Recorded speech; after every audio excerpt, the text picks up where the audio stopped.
Talk to you guys in a while. Not like this style, you know? I've been doing these like rapid fire interviews.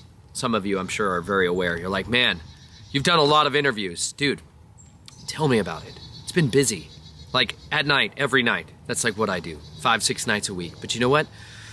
I just wanted to sit down with you guys tonight and be like, hey, this is what I'm up to lately. Because all of that conversating with people, I've done like 90 interviews in the last 3 or 4 months, and it's just made me realize that I need to keep studying up like never before. Like I can't just continue to rely on things that I'd learned in the past before me. So I'm reading quite a few different books, and I just wanted to bring one of them down here with you guys and talk to you about one of my favorite chapters inside of it as I've been going along here. And this book is called Expelling Darkness, Engaging Non-Human Entities, Now and in the End of Days.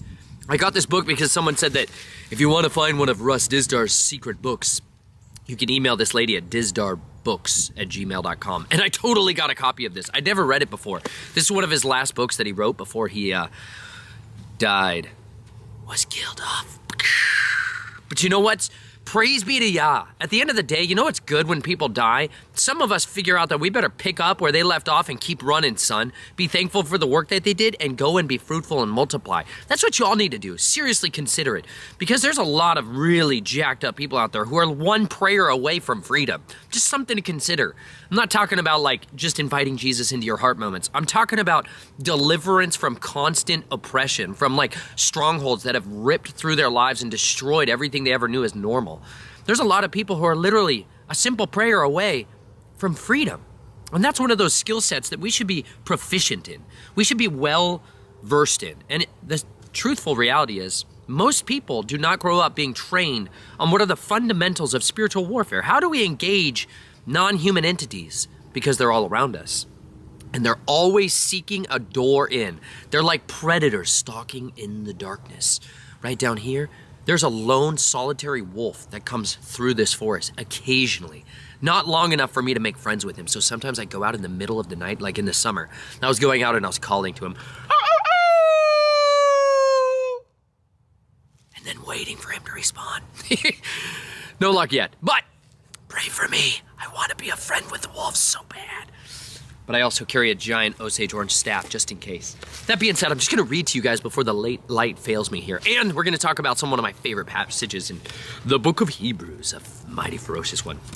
Because some of you guys need to gear up, son. You know what I'm saying? Like the days are evil and it's ferociously nasty out there a lot of times. And that's great hunting environments for people like us. You know what I'm saying?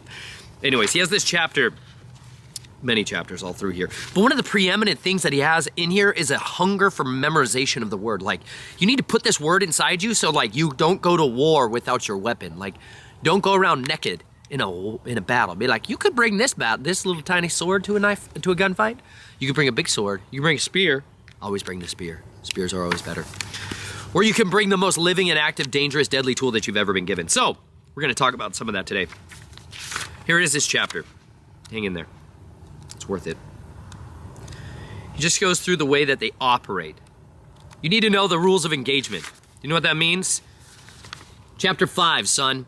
What demons and Satan can do. This is fundamentals. You gotta know like their legal grounds, their legal rights.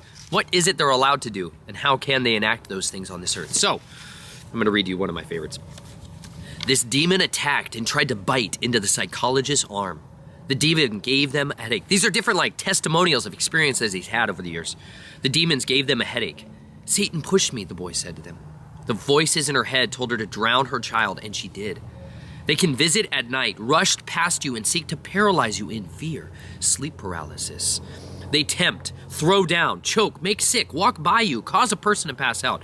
They grab, taunt, and seek to create fear. And if not fear, curiosity. They pull, seduce, whisper to you, bug, pursue, invite, send demonized people to you, follow you, lie, harm, kill, oppress, attack, attach, possess, to start with. The evil spirit answered and said, Yeshua I know, and Paul I know, but who are you? Then the man in whom the evil spirit was jumped on them, overpowered them, and prevailed against them, so that they fled from that house naked and wounded. They can start new religions, inspire a cult, create a secret society. They are teachers. They inspire the deceived with visions and dreams. They seek to counterfeit everything Elohim does and says. They want to deceive everyone, but that's not enough. They want to mold and use the deceived to deceive many others. Maybe you haven't heard this yet, so let me tell you. There will be more demons and the total force of Satan himself manifesting, driving, and guiding the affairs of this world in the end of days than at any other time in collective human history. They will target everyone. See, we are at that time where there is an unprecedented release of these evil spirits, these restless spirits wandering, seeking to devour.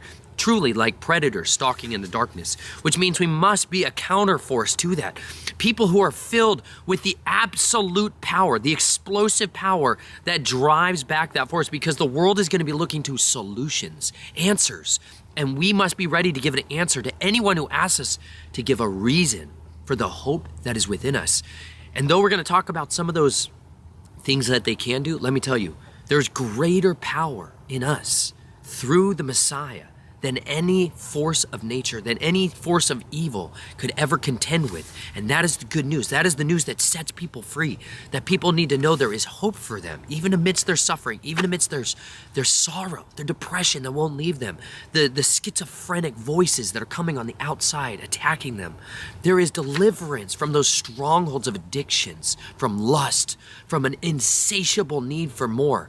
There is a cure. And it's found in his word, but it's found in an authentic relationship with him. It's found in power encounters, powerful encounters, where a force of unstoppable fury meets an absolute force of peace.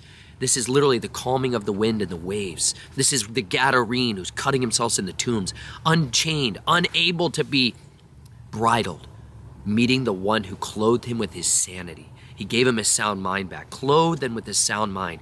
He sat there in front of everyone. And then he was used as the witness to go to the nations and tell them the good news.